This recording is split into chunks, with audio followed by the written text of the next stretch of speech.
উপস্থিত হযরত হাজরিন, সম্মানিত মুরব্বিয়ানে আযম, আমার সমবয়সের তরুণ ভাইয়েরা, বাড়িতে অবস্থানরত পর্দাশীলা সম্মানিতা মা ও বোনেরা, সর্বপ্রথম আপনাদের সকলকে রাসূলুল্লাহ সাল্লাল্লাহু আলাইহি ওয়াসাল্লামের শিখানো বাণী দ্বারা, শিখানো পদ্ধতি দ্বারা সালাম দিচ্ছি। আসসালামু আলাইকুম ওয়া রাহমাতুল্লাহি ওয়া বারাকাতুহু। আলহামদুলিল্লাহ, শুরুতে সুমহান রব্বুল আলামিনের দরবারে কালিমাতুশ শুকরিয়া আদায় করব, যে রব্বুল আলামিন নবমণ্ডলের মালিক, যে রব্বুল আলামিন ভূমণ্ডলের মালিক, যিনি চিরঞ্জীব চিরস্থায়ী, যাকে কখনো এই পৃথিবী পরিচালনা করার ক্ষেত্রে তন্দ্রা নিদ্রা স্পর্শ করে না, যিনি আছেন, যিনি পৃথিবীর শুরু থেকে আছেন, শেষ পর্যন্ত থাকবেন, সেই রব্বুল আলামিনের দরবারে উচ্চ কণ্ঠে একবার কালিমাতুশ শুকরিয়া আদায় করে নিব। আলহামদুলিল্লাহ। অসংখ্য অগণিত লক্ষ কোটি দরুদ ও সালাম প্রেরণ করব সর্বকালের সর্বশ্রেষ্ঠ রাসূল, আখিরি জামানার পয়গম্বর বিশ্বনবী জনাব মুহাম্মদুর রাসূলুল্লাহ সাল্লাল্লাহু আলাইহি ওয়াসাল্লামের দরবারে। সম্মানিত উপস্থিতি, আমি গত জুমার পূর্বের যে জুমা আলোচনা করেছিলাম সূরা ফাতিহার 1 নম্বর আয়াতের সামান্য কিছু অংশ আলোচনা করেছিলাম। আপনাদের মনে আছে? সূরা ফাতিহার শুধু আলহামদুলিল্লাহি রব্বিল এ পর্যন্ত আলোচনা করেছিলাম, রবের পরিচয় পর্যন্ত গিয়েছিলাম।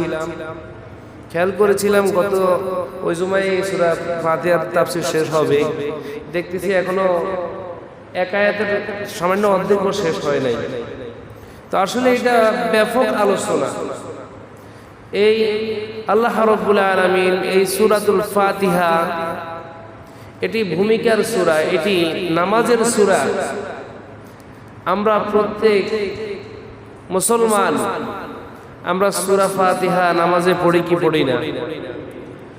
প্রত্যেক দিন দৈনিক আমরা 5 ওয়াক্ত নামাজে প্রত্যেক রাকাতে সূরা ফাতিহা পড়ি। তারপরেও আপনার আমার কখনো বিরক্ত আসে না, কখনো আপনার থেকে আমার থেকে বিরক্ত বোধ হয় না। কথা বলে ঠিক কিনা? কোনো বিরক্ত লাগে? সূরা ফাতিহা আমরা প্রত্যেক নামাজে প্রত্যেক রাকাতে পড়তে হয়।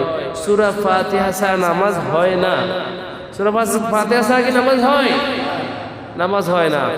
তাহলে এমন একটি সূরা পেয়েছি যেই সূরা ইতিপূর্বে কোন নবী রাসূল এইরকম সূরা পায় নাই। এই সূরা ফাতিহা বান্দা যখন নামাজে তেলাওয়াত করে, আল্লাহ রাব্বুল আলামিন বান্দার সঙ্গে সঙ্গে কথা বলেন, বলেন সুবহানাল্লাহ। বান্দার সঙ্গে এবং আল্লাহর সঙ্গে এই সূরা ফাতিহার কথা বলার, ডায়লগ করার একটা অন্যতম মাধ্যম হলো সূরা ফাতিহা। বান্দা যখন বারবার সূরা ফাতিহা পাঠ করে, আল্লাহ রাব্বুল আলামিন বান্দার এই সূরা ফাতিহা পাঠে খুশি হয়ে যায়, বলেন সুবহানাল্লাহ।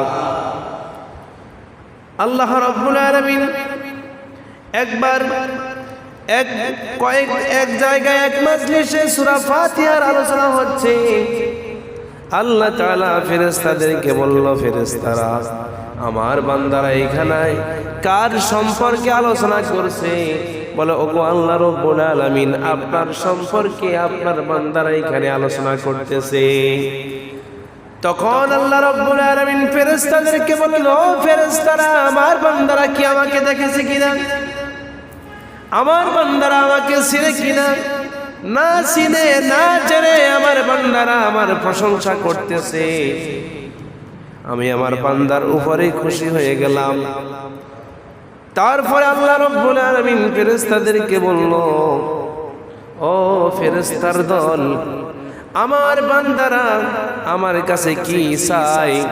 তখন ফেরেশতা বলল, আপনার বান্দারা আপনার কাছে জান্নাত চাই।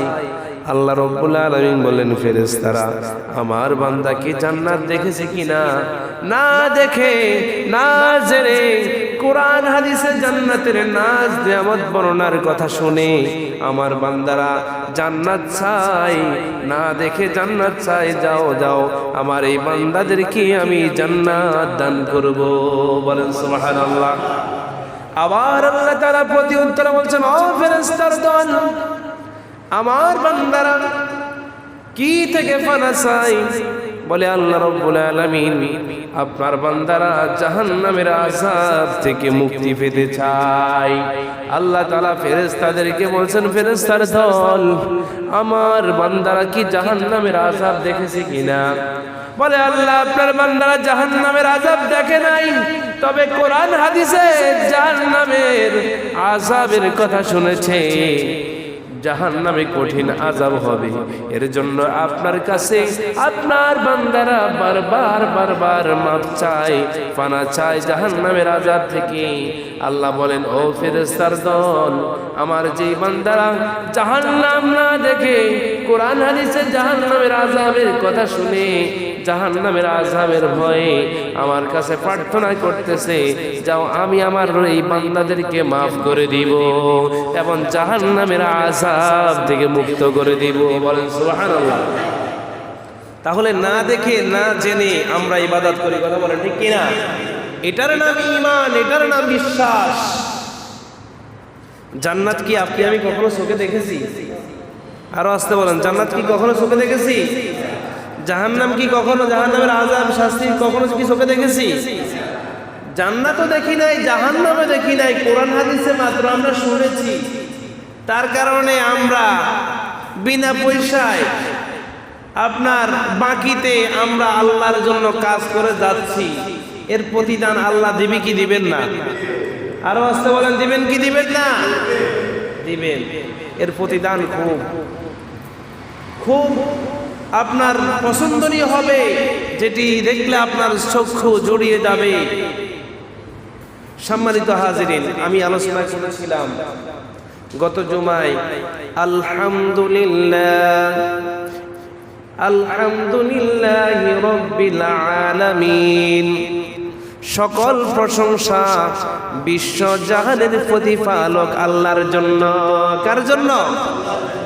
এই বিশ্ব জাহান সৃষ্টি করেছেন কে? আল্লাহ। এই নবমণ্ডল, ভূমণ্ডল, তারকারাজি, গাছ গাছালি, আপনার এগুলোর সৃষ্টি করেছেন কে? আল্লাহ। আপনাকে আমাকে সৃষ্টি করেছে কে?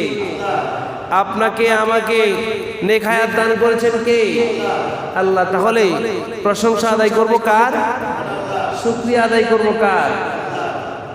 আপনাকে আমাকে কেউ যখন বলে তুমি কেমন আছো, আমরা বলি আলহামদুলিল্লাহ ভালো আছি। কি বলি? এখানে আলহামদুলিল্লাহ বলি না? আলহামদুলিল্লাহ এটি একেবারে কৃতজ্ঞতা, প্রশংসা স্বরূপ এটি ব্যবহার করা হয়ে থাকে।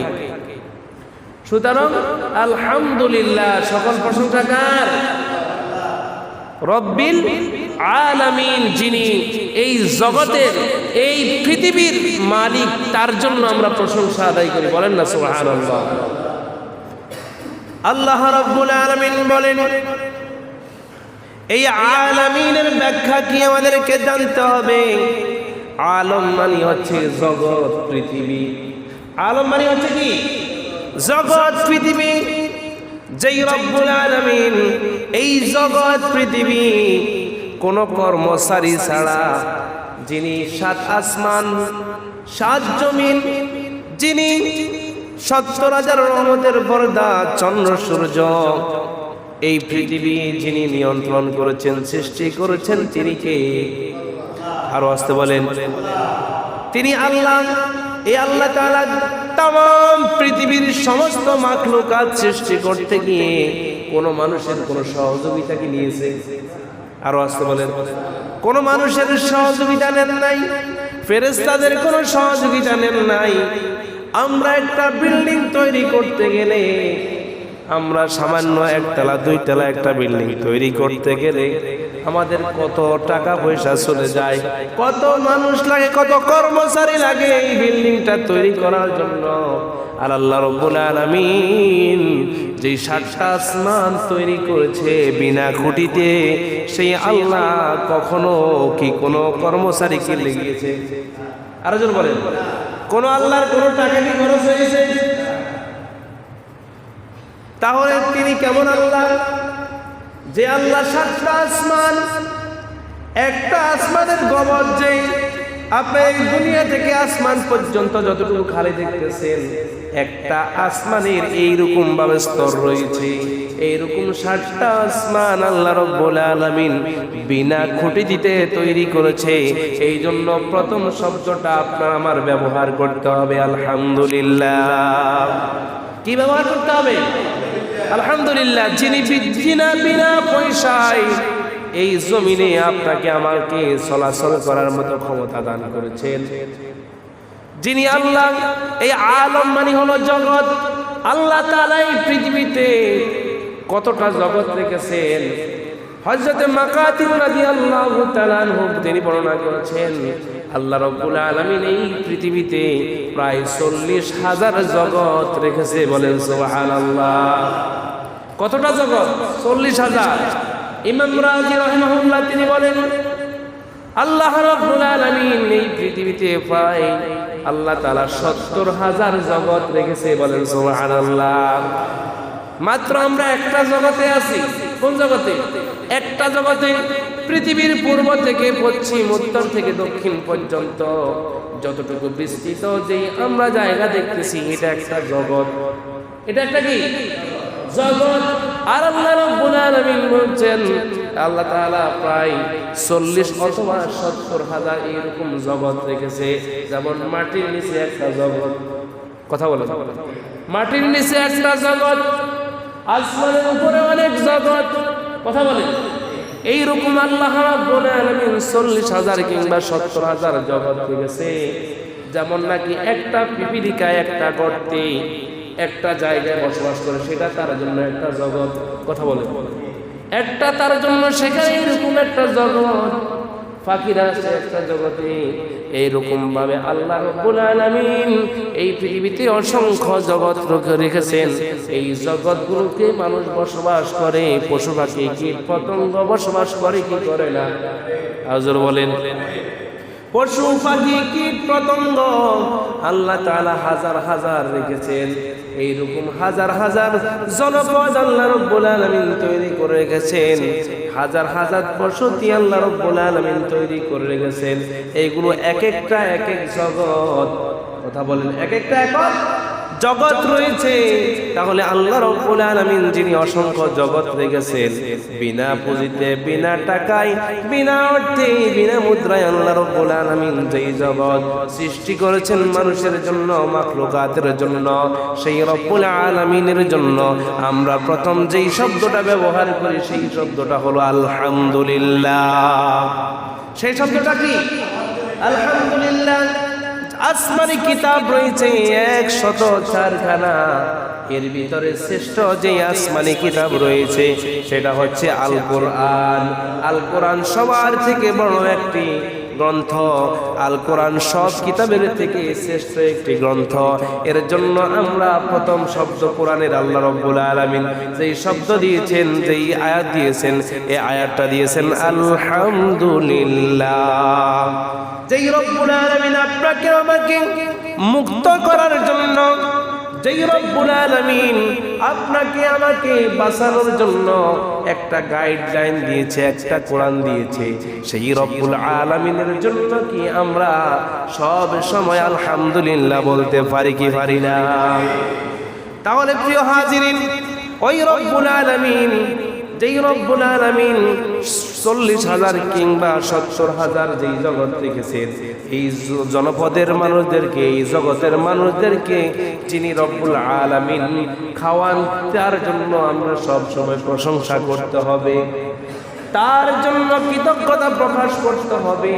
এর পরবর্তী আয়াতে আল্লাহ রাব্বুল আলামিন বলেছেন আর-রহমানির রহিম, যিনি পরম দয়ালু অতিশয় করুণাময়। বলেন সুবহানাল্লাহ। যিনি পরম দয়ালু অতিশয় মেহেরবান, যেই রব্বুল আলামিন এই রহমান শব্দটি আল্লাহ রব্বুল আলামিন ব্যবহার করেছেন। আল্লাহ রব্বুল আলামিন যদি তার নামে রহমান শব্দটি ব্যবহার না করত, তাহলে গোটা পৃথিবীর কোনো প্রফেসরি, কোনো কাফের মুশরিককে আল্লাহ রব্বুল আলামিন একটা ডোক পানিও খেতে দিতেন না। আল্লাহর নাম রহমান হওয়ার কারণে আল্লাহ রব্বুল আলামিন এই পৃথিবীর সকল মানুষদেরকে, সকল মাখলুকাতকে আল্লাহ রব্বুল আলামিন খাওয়ান। আল্লাহ তাআলা অক্সিজেন প্রত্যেক মাখলুকাতকে দেন। কথা বলেন ঠিক কিনা? যে আল্লাহকে মানে আল্লাহ রব্বুল আলামিন তাকেও খাওয়ান, যে আল্লাহকে মানে না আল্লাহ তাআলা তাকেও খাওয়ান। কথা বলেন ঠিক কিনা? যে আল্লাহর বিরোধিতা করেন তাকেও আল্লাহ খাওয়ান, যে আল্লাহর শুকরিয়া আদায় করে তাকেও আল্লাহ খাওয়ান। যে ইমানদার তাকেও আল্লাহ অক্সিজেন দেন, যে বেঈমান তাকেও আল্লাহ অক্সিজেন দেন। কথা বলেন ঠিক কিনা? এই জন্য আল্লাহ রব্বুল আলামিন তার নাম রহমান ব্যবহার করেছে। এই রহমান দ্বারা আল্লাহ তাআলা গোটা পৃথিবীতে সমস্ত মাখলুকাতের রিজিকের ব্যবস্থা করেছে। সমস্ত মাখলুকাত যেন সমানভাবে আল্লাহর নিয়ামত ভোগ করতে পারে, এই জন্য আল্লাহ তাআলা তার নামে রহমান শব্দটি ব্যবহার করেছে। আর-রহমানির রহিম, আল্লাহ তাআলা প্রথমে রহমান, তিনি করুণাময়, তারপর হচ্ছেন অতিশয় দয়ালু। কেন আল্লাহ তাআলা এই কথাটা রহমানের পরে রহিম শব্দটি ব্যবহার করেছে আপনাকে আমাকে জানতে হবে। একটা লোক সেই সব সময় দান করে, মানুষ তাকে কি বলে? দানবীর বলে। কি বলে? দানবীর বলে। একটা মুজাহিদ আল্লাহর নাম, আল্লাহর রাস্তায় শহীদ হয়েছে, আল্লাহর রাস্তার যখন শহীদ হয়েছে তখন তাকে সকলে শহীদ বলে। কি বলে না? মুজাহিদ, সে আল্লাহর রাস্তায় শহীদ হয়েছে, তাকে শহীদ বলে। একই শব্দ আল্লাহ তাআলা এই জন্য ব্যবহার করেছেন। একটা দানবীর যখন দান করে তখন তাকে যখন দানবীর বলা হয়, তার মনের ভিতরে একটা খুশি আনন্দ জেগে কি জাগে না? জাগে কি জাগে না? একটা লোক একটা আপনার উপকার করলো, উপকারের পর তার জন্য কৃতজ্ঞতা প্রকাশ করেন, তখন তার থেকে আরো ভালো লাগে। আল্লাহ রব্বুল আলামিন রহমান শব্দটি ব্যবহার করার পরে রহিম শব্দটি এই জন্য ব্যবহার করেছেন আধিক্য বোঝানোর জন্য, কারণ আল্লাহ রব্বুল আলামিনের দয়ার কোনো শেষ নাই। আল্লাহ তাআলার কোনো দয়ার কোনো শেষ আছে? যেই রব্বুল আলামিন আপনাকে আমাকে 24 ঘন্টা অক্সিজেন দিচ্ছে, অক্সিজেন দিচ্ছে কি দিচ্ছে না? 24 ঘন্টা আপনি নিঃশ্বাস নিচ্ছেন কি নিচ্ছেন না? আল্লাহ তাআলা এই নিঃশ্বাসটা যারা ইমানদার, যারা বেঈমান, যারা কাফের মুশরিক, সকলে কিন্তু নিতে পারে কি পারে না? সকলে নিতে পারে। সকলকে আল্লাহ রব্বুল আলামিন তার নিয়ামত ভোগ করার জন্য আল্লাহ তাআলা তার নামে আর-রহমানির রহিম শব্দটি ব্যবহার করেছে। আল্লাহ তাআলা আর রহমানির রহিম ব্যবহার করার পরে এবার আল্লাহ তাআলা কঠিন ভাবে একটা কথা বলেছেন।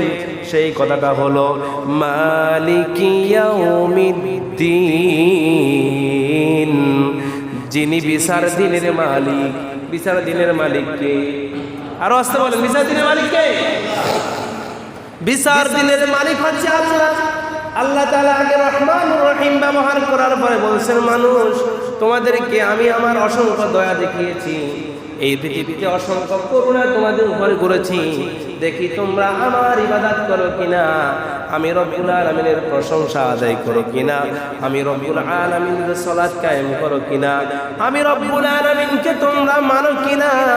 এই জন্য আমি আল্লাহ রব্বুল আলামিন তোমাদের সকলকে সমানভাবে নিয়ামত দান করেছি। না হয় পরকালে তোমরা বলবে শুধু যারা ঈমানদার তাদেরকে নিয়ামত দান করেছেন, আমরা কাফের হয়েছি আমাদেরকে নিয়ামত দান করেন নাই। এই কথা বলার কোনো সুযোগ নাই। বান্দা, তুমি ইবাদত করারও তোমার সুযোগ আছে, তুমি পাপ করারও সুযোগ আছে। এবার তুমি যেইটা খুশি সেইটা করো, কিন্তু তোমাকে আমি এই পৃথিবীতে বাঁচিয়ে রাখবো আমার রহমত দিয়ে। তারপরে যেন তোমাকে যে কোরআন মানার কথা বলেছি, হাদিস মানার কথা বলেছি, ইসলাম মানার কথা বলেছি, তুমি যেই মানো নাই, মালিকি ইয়াউমিদ্দিন, যিনি বিচার দিনের মালিক তিনি কে? ওই আল্লাহ রাব্বুল আলামিন বলেছেন সূরা মাউনে একটা কথা আছে, আরাআইতাল্লাযী ইউকাযযিবু বিদ্দীন। এখানেও দিনের কথা আছে না নাই? তুমি কি দেখো নাই সেই ব্যক্তিকে যে এই বিচার দিবসকে অস্বীকার করে? আল্লাহ রাব্বুল আলামিন বলেন বিচার দিনের মালিক হলাম আমি। আর এই মানুষের ভিতরে তারা বিচার দিনকে তারা অস্বীকার করে, তারা বলে বিচার দিন বলতে কোনো কিছু নাই। শুধু তাই নয়, এই যুক্তিও শেষ হয় নাই। আল্লাহ তাআলা কোরআনুল কারীমের সূরা ইনফিতারের ভিতরে আল্লাহ তাআলা বলেন, ওয়া মা আদরাকা মা ইয়াউমুদ্দিন, তুমি কি জানতে শেষ বিচার দিবসটি কি? আল্লাহ তাআলা মাউনে এবং সূরা ফাতিহাতে বিচার দিনের মালিকের পরে আল্লাহ তাআলা বলছেন তুমি কি জানো বিচারের দিনটি কি? তখন আল্লাহ তাআলা বলেন, সুম্মা মা আদরাকা মা ইয়াউমুদ্দিন, হ্যাঁ সত্যি যদি তোমরা সেই দিনটির কথা জানতে। আল্লাহ তাআলা দেখেন একই কথা দুইবার কেন আনলেন? মানে আল্লাহ তাআলা তার কথাকে কঠিনভাবে বোঝানোর জন্য, গুরুত্ব দেওয়ার জন্য মানুষ দেখবেন এক কথা দুইবার বলে। কথা বলেন, একবার যদি মানুষ কোনো কথা না বুঝে না শুনে, তখন ওই মানুষকে শোনানোর জন্য দ্বিতীয়বার মানুষে আরেকটা কথা বলে, কি বলে না? আবার বলে, ভাই তোমাকে যে একটা কথা বলছি তুমি তো শুনলে না, আবার শোনো, আবার শোনো। আল্লাহ তাআলা বিচার দিনের কথা আলোচনা করার পরে বলছেন তুমি কি জানো বিচার দিনটা কি? তুমি আবার শোনো সেই বিচার দিনটা কি। তারপর আল্লাহ তাআলা বলেন, ইয়াউমা লা তামলিকু নাফসুন লিনাফসিন শাইআ ওয়াল আমরু ইয়াউমা ইযিন লিল্লাহ, সেই দিন কোন মানুষ একজন আরেকজনের কথা কোনো কাজে আসবে না। আর সেই দিনের ফয়সালা সব ক্ষমতা একমাত্র আল্লাহর হাতে থাকবে। বলেন সুবহানাল্লাহ। যেই বিচার দিনের কথা আল্লাহ রাব্বুল আলামিন বলতেছেন, আল্লাহ তাআলা বলেন সেই বিচার দিবসে সেই দিন কোনো মানুষ কারো পক্ষে কথা বলতে পারবে না, কোনো মানুষ কারোর জন্য কোনো ওকালতি করতে পারবে না। দুনিয়ার একটা জজের আদালতে যদি আপনার একটা রায় দেয়, আর একটা জজের আদালতে আর একটা কোর্টে গিয়ে মানুষ মামলা থেকে আপনার নিষ্পত্তি আনে কি আনে না? আনে কি আনে না? বিভিন্ন কোর্টে বিভিন্ন যখন জজ সাহেবরা বসে, এই জজ কোর্টে যদি তার বিচার ঠিক মতো না পায় অথবা তার বিরুদ্ধে যদি কোনো খারাপ রায় পায়, আরো আদালতে সেই আপিল করে কি করে না? আপনার জেলার জজ আদালতে যদি না পায়, তখন মানুষ সুপ্রিম কোর্ট পর্যন্ত যায় কি যায় না? যায়। তখন আল্লাহ রাব্বুল আলামিন, যেই আল্লাহ রাব্বুল আলামিন বলছেন সেই দিন কোনো মানুষের পক্ষে কোনো সুপারিশকারী কবুল হবে না, কেউ কারো পক্ষে কোনো কথা বলবে না। হাসরের ময়দান ওই বিচারের দিবস, কারণ সেই দিনের মালিক কেবলমাত্র আমি রব্বুল আলামিন। একমাত্র সেই দিনের ক্ষমতা কার হাতে থাকবে? আল্লাহ তাআলা পরকালে বলবেন, লিমানিল মুলকুল ইয়াউম, আজকের রাজত্ব কার? সকলে এক বাক্যে উত্তর দিবে, লিল্লাহিল ওয়াহিদিল কাহ্হার, একমাত্র এই দিবসের মালিক একমাত্র আল্লাহর হাতে। বলেন সুবহানাল্লাহ। আপনার সুপ্রিম কোর্টের বিচারপতি একজন, দুইজন, তিনজন, পাঁচজন, যে কোনো বড় ধরনের আসামি যাদের ফাঁসির রায় হবে, এরকম আসামিদের তাদের সর্বোচ্চ শুনানি যেখানে হয়, শুনানি হওয়ার পরে একজন বিচারপতি না থাকলে আরেকজন বিচারপতি, আরেকজন বিচারপতি না থাকলে আরেকজন বিচারপতি বিচার করে কি করে না? বিচার করে। আবার একেবারে যাদের ক্ষেত্রে রাষ্ট্রদ্রোহী, যাদের মামলা রয়েছে, যারা যুদ্ধ অপরাধী, তাদের ক্ষেত্রে ধরেন বিভিন্ন ধরনের 4-5 জন ট্রাইব্যুনালে বসে কি বসে না? ট্রাইব্যুনালে তাদের 5-7 জন একসাথে বসে, একসাথে তারা যেই রায় দেয় সেই রায় হয়, সেই রায়ের ভিত্তিতে তারা ফাঁসি কার্যকর করে কি করে না? আর আল্লাহ রাব্বুল আলামিন বলছেন পরকালে আমি আল্লাহ রাব্বুল আলামিন আলাইসাল্লাহু বিআহকামিল হাকিমিন, আমি আল্লাহ হচ্ছি বিচারকদের থেকে শ্রেষ্ঠ বিচারক। বলেন সুবহানাল্লাহ। আল্লাহ তাআলা কি সব বিচারকের থেকে শ্রেষ্ঠ বিচারক নয়? আর যেমন শ্রেষ্ঠ বিচারক কিনা? শ্রেষ্ঠ বিচারক। দুনিয়ার বিচারকেরা ক্ষমতার উপরের পাওয়ারে তারা তাদের বিচারকে নিষ্কৃত করে দেয়, কথা বলেন ঠিক কিনা? কিন্তু আল্লাহ রাব্বুল আলামিনের কাছে পাওয়ার দেখানোর মতো সেই দিন কি কোনো মানুষ থাকবে? আল্লাহ তাআলা বলছেন সেই দিন কেউ কারো কোনো কাজে আসবে না, কোনো ওকালতি, কোনো জজ রেজিস্ট্রার কোনো কিছু কাজে আসবে না, কারণ সেই দিনের বিচারক হলো আল্লাহ। তিনি বলেন ফাআলুল লিমা ইউরিদ, ফাআলুল লিমা ইউরিদ, তিনি যা চান সেদিন তাই হবে, তিনি যেটা রায় দিবে সেটাই হবে, কথা বলেন ঠিক কিনা? সেই রায়টা চূড়ান্ত কার্যকর হবে।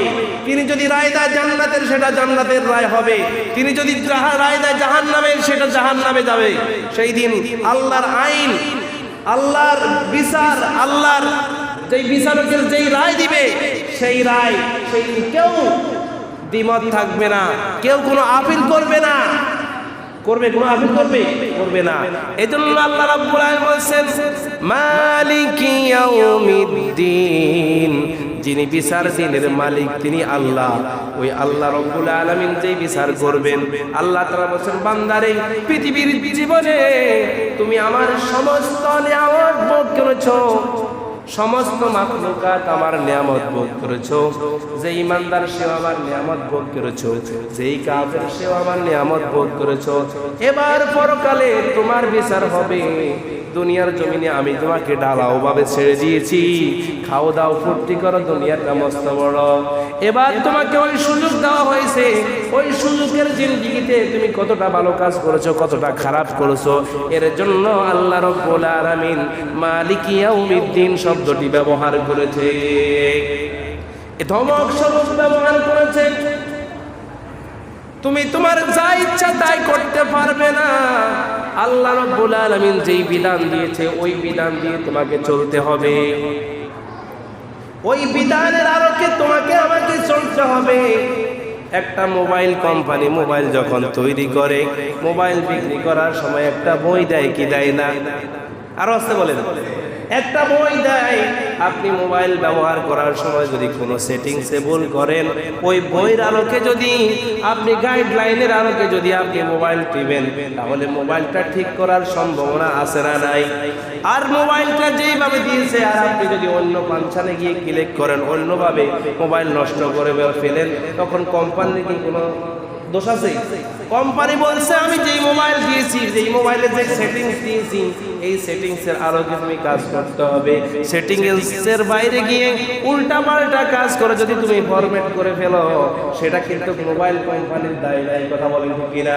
সেটা দোষ হলো তোমার দোষ। আল্লাহ রাব্বুল আলামিন তামাম পৃথিবী পরিচালনা করার জন্য আল্লাহ তাআলা এই আসমান জমিন সৃষ্টি করে, গোটা পৃথিবীকে সৃষ্টি করে আল্লাহ তাআলা একটা বই, একটা কিতাব দান করেছে। সেই কিতাবটা হলো আল কোরআন। সেই কিতাব কি? মোবাইল কোম্পানি মোবাইল তৈরি করার সময় মোবাইল দিয়েছে, আর আল্লাহ তাআলা এই পৃথিবী তৈরি করে আল্লাহ তাআলা আল কোরআন কিতাবটা দিয়েছে, একটা বই দিয়েছে, কোরআন দিয়েছে, কথা বলেন ঠিক কিনা? এখন আপনি যদি সেই কিতাবের বাইরে যান, সেই কোরআনের বাইরে গিয়ে যদি আপনি কাজ করেন, তাহলে কি উল্টা পাল্টা যদি কাজ করেন, দোষ কি আপনার না আমার না আল্লাহর? কারো দোষ আছে? দোষ হচ্ছে আপনার আমার, কথা বলেন।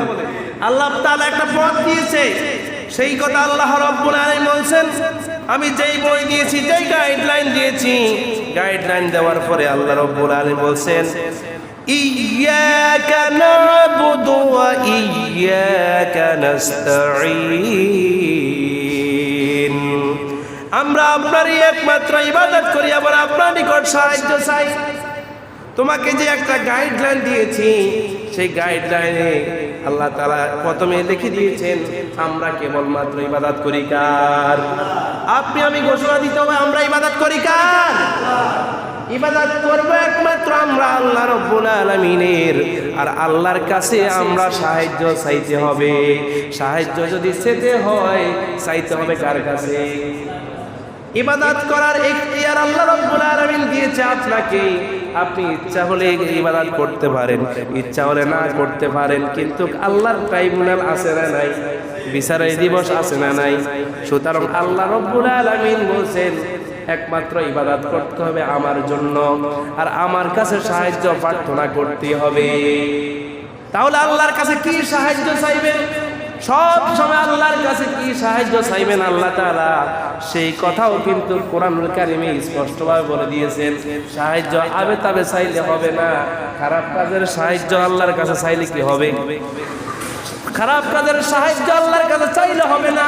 আল্লাহ তাআলা সেই সাহায্যের কথা বলে দিয়েছেন। আল্লাহর কাছে আপনি আমি কি প্রার্থনা করব? ইহদিনাস সিরাতাল মুস্তাকিম, আমাদের সরল পথে পথ প্রদর্শন করুন। বলেন সুবহানাল্লাহ। আল্লাহর কাছে বারবার চাইতে হবে আল্লাহ আপনি আমাকে সরল সঠিক পথের সন্ধান দিন। বলেন না সুবহানাল্লাহ। দেখেন একটা আয়াতের পরে একটা আয়াত কিভাবে মিলে যাচ্ছে। আল্লাহর কাছে কি চাইবেন? আল্লাহ তাআলা বলেন সরল সঠিক পথ, যেটার ভালো কাজ সেই পথের সন্ধান আল্লাহর কাছে চাও।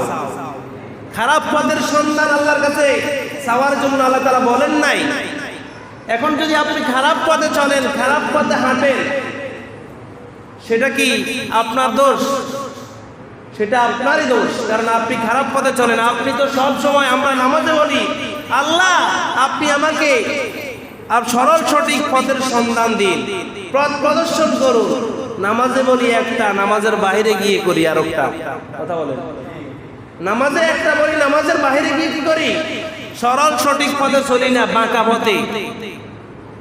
মদ, জুয়া, গাঁজা, ইয়াবা, হত্যা, মারামারি, দর্শন, খুন, খারাপি, আমরা সেই দিকে চলি। কথা বলেন, জুলুম, নির্যাতন, জায়গা জমি দখল, আমরা সেই দিকে চলি। মসজিদে আয় বলি আমাদেরকে সরল সঠিক পথের সন্ধান দিন। আর মসজিদের বাইরে গিয়ে জায়গা জমি কার জায়গা জমি কার নামে লিখি, তার নামে কিভাবে লিখে নেওয়া যায়, কিভাবে দখল করা যায়, কিভাবে চাঁদাবাজি করা যায়, আমরা সেই পথ খুঁজি। কথা বলেন, আল্লাহ কইছে চাইতো কি আর আমরা চাই কি? মসজিদের ভিতরে চাই একটা, বাইরে যাই করি আর একটা। কি এটা কি আমার মুখের কথা না আল্লাহর কথা? তাহলে সরল সঠিক পথের সন্ধান আল্লাহর কাছে আমাকে আপনাকে চাইতে হবে। এখন সরল সঠিক পথ কোন পথ? যেটা ইসলামের পথ, যেটা কোরআনের পথ। কোরআন আপনাকে আমাকে একটা পথ বলে দিয়েছে কিনা? তুমি কোন পথে চলবে? তুমি কি ভালো পথে চলবে না খারাপ পথে চলবে? তুমি কি জান্নাতে যাওয়ার পথে চলবে না জাহান্নামে যাওয়ার পথে চলবে? একটা রাস্তা জান্নাতের আর একটা জাহান্নামে, একটা ভালো আর একটা খারাপ। এখন তুমি কোন পথে চলবে? তুমি আল্লাহর কাছে সাহায্য প্রার্থনা করো। কথা বলে, তুমি আল্লাহর কাছে সাহায্য প্রার্থনা করো, বারবার চাও আল্লাহ। তুমি যদি অপরাধী হয়ে থাকো, আল্লাহকে বলেন আল্লাহ আমি অপরাধী, আমাকে সরল সঠিক পথের সন্ধানটা আপনি আমাকে দেন। বারবার বারবার আল্লাহর কাছে যখন বলবেন, আল্লাহ তাআলা আপনাকে আমাকে সরল সঠিক পথের দিশা দিতে পারে কি পারে না? আমরা চাই না, সেটা চাই না। যেটা নামাজে পড়ি এটা আমরা আমাদের ইচ্ছাকৃত আমরা চাই না, এটা আমরা অনিচ্ছায় আমরা নামাজে পড়ি। নামাজে সূরা ফাতিহার মাধ্যমে আমরা সাহায্য এটা চাই, ভুলে ভুলে চাই, এটা বুঝিও না। যেটা পড়ি এটা বুঝিও না। কথা বলেন, যেটা আল্লাহর কাছে চাই সে অনুযায়ী বাইরে আমরা কাজও করি না। একটা লোক হজ করতে গিয়েছে, যাওয়ার পরে বলতেছেন হুজুর সৌদি আরব দেখছি সব লোক আরবিতে কথা কয়, কিন্তু একটা কথা দেখলাম নামাজ আঙ্গ মতন বাংলাতে পড়ে। নামাজ আমাদের মতো কি পড়ে? বাংলাতে পড়ে। এতে বাংলাও বোঝে না, আরবিও বোঝে না। কথা বুঝে আসছেন? মনে করছে আমরা তো এইভাবে পড়ি, তারাও এইভাবে পড়ে। এখন আপনি সরল সঠিক পথের সন্ধান চান, আপনি নিজেও জানেন না কোন পথের সন্ধান চান, কোন রাস্তা আপনি যাচ্ছেন, এই রাস্তার গন্তব্য কোথায়, এই রাস্তার ঠিকানা শেষ প্রান্ত কোথায়। এই রাস্তার শেষ প্রান্ত কি জান্নাত নাকি জাহান্নাম, সেটা আপনাকে আমাকে উপলব্ধি করতে হবে। সুতরাং ভালো পথের সন্ধান আপনাকে আমাকে করতে হবে। আপনার কাছে যদি কেউ ভালো পথের সন্ধান চায়, তাকে ভালো পথের দিক নির্দেশনা দিতে হবে। কথা বলে ঠিক কিনা? একটা মানুষ সেই কবিরহাট যাবে এই রাস্তায়, সে অন্যদিকে যাচ্ছে, আপনি তাকে বলতে পারেন ভাই কবিরহাট বাজার এইদিকে, ওইদিকে নয়, অন্যদিকে নয়, অন্য রাস্তা ঘুরিয়ে যেতে পারবে। সে যদি অন্যদিকে চলে যায়, কবিরহাটের রাস্তা কি সে যাইতে পারবে? ঢাকার রাস্তা একদিকে, আপনি যদি দক্ষিণ দিকে যান, সারাদিন যদি দক্ষিণ দিকে গাড়ি চালান, আপনি কি ঢাকা যেতে পারবেন? আপনি তাকে বলতো ভাই রাস্তা এদিকে নয়, রাস্তা এদিকে। কথা বলেন। আল্লাহ তাআলা কোরআনে আপনাকে আমাকে পথ বলে দিয়েছে, বান্দা তুমি এই পথে হাঁটিও না, তুমি এই পথে হাঁটো। তুমি সুদ খেও না, সেই সুদের রাস্তা জাহান্নামের রাস্তা। তুমি ভালো হয়ে যাও, জান্নাতের রাস্তা যেতে পারবে। তুমি ঘুষ খেও না, ঘুষের রাস্তা জাহান্নামের রাস্তা। তুমি এই রাস্তা হাঁটো, ভালো হয়ে যাও। তুমি কারো জমি অন্যায়ভাবে দখল করিও না, এটা জাহান্নামের রাস্তা। তাকে বুঝাতে হবে, তাকে বলবেন ভাই এটা ভালো না, তুমি এই পথে হাঁটো। কথা বলেন। আমরা সেই পথ আমরা ভুলে গিয়েছি। আমরা আমাদের নিজেদের গন্তব্য কোথায়, সামান্য কিছু টাকার জন্য, সামান্য 1 বিঘত 2 বিঘত জমির জন্য আপনার ভাই ভাইকে খুন করে। কথা বলেন। একটা গাছের জন্য কুবাকুবি মারামারি করে, ফাতালতার জন্য ভাই ভাই মারামারি আছে না নাই? কি আপনাদের দিকে নাই মনে হয়? সামান্য 1 বিঘত 2 বিঘত, কিরে ভাই তোর জায়গা 1 বিঘত করছে, আরে ভুলে হয়ে গেছে মাপে, আমিনরা মাপ দিলে এদিকে তোর এদিকে 1 হাত 2 হাত এদিক সেদিক হয়, কানিয়ে কানিয়ে জমি হবে। কারণ জমি যখন মাপতে যায়, আমি আমিনদেরকে, আমিন ট্রেনিং অফিসার ছিলাম, যারা আমিন ছিল এদেরকে ট্রেনিং করাইতাম। তখন মেন জায়গার জায়গায় বুঝতাম আপনার যত জমি, আপনার ধরুন কানিয়ে কানিয়ে জমি হলে একরেট হবে না, হয় একাতে এপাশে থাকবে না এপাশে থাকবে একেবারে। কারণ সেই কাটা কম্পাস 330 যেটা গুনিয়ে ধরে, ওই গুনিয়ার ভিতরে আপনার 10 ফুট থাকে। কয় ফুট থাকে?